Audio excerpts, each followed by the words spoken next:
John chapter 17, verse 17. Sanctify them by your truth. Your word is truth. Magandang araw at tatalakayin po natin ngayong araw sa ating daily devotion ay ang inerrancy. At ang unang katuruan na natutuhan ko ngayong araw kay Pastor Russell Ocampo ay inerrancy applies to the original manuscripts.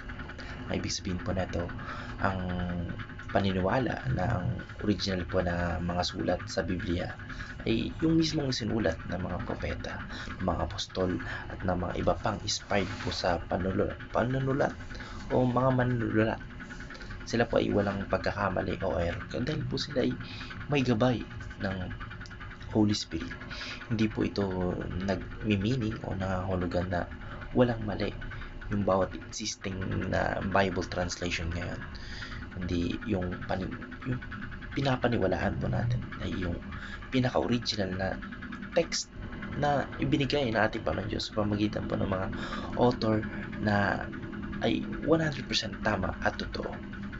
At yun, porque sinasabi natin na 100% na tama at accurate yung sinasabi doon sa original Bible ay ganoon na rin sa mga translation nito, kasi sa ibang translation may mga kada religion may mga translation silang sari-sarili na imbis na makaligtas ng kapwa-tao o ng mga mananampalataya ay nililigaw pa nila, kasi nga po yung pagka-translate ay kung hindi dinadagdagan ay binabawasan, which can affect the wisdom that we put o yung mga tinatanim nating mga kaalaman na salita ng ating Panginoon Diyos doon sa mga nakikinig sa atin. Kaya sinasabi natin na 100% accurate at tama yung mga nasa original text na nasa Biblia o nasa original na Bible, ay hindi ito nagmi-meaning na accurate na rin yung iba-ibang translation na nagkalat ngayon, mga daan-daan if not thousands of translations in the Bible. Yung accurate, may mga ibang translation talaga, ayoko nang magsabi, na nagre-result ng pagkaligaw ng mga mananampalataya na imbis na makaligtas ay mas naliligaw pa sila. Ang natutuhan ko na po sa pangalawang katuruan ni Pastor Russell Ocampo ay inerrancy means the Bible has no error. Ito yung pinaka-basic na definition ng inerrancy, na yung Biblia o bilang salita ng ating Panginoon Diyos ay hindi naglalaman ng anumang error o contradiction. Ito po ay totoo sa lahat ng mga sinasabi sa history, sa theology at moral teaching, pati na rin sa prophecy. Hindi po sumasablay yung sulat sa Biblia. Ito yung original yan, pero yung mga gaya na sinabi ko kanina, yung mga translations, yung mga hundreds if not thousands of translations in the Bible that already spread to in the world, in the whole world, are accurate. Hindi ibig sabihin na yung original na Biblia ay accurate, ganun na rin yung i-apply sa mga translation.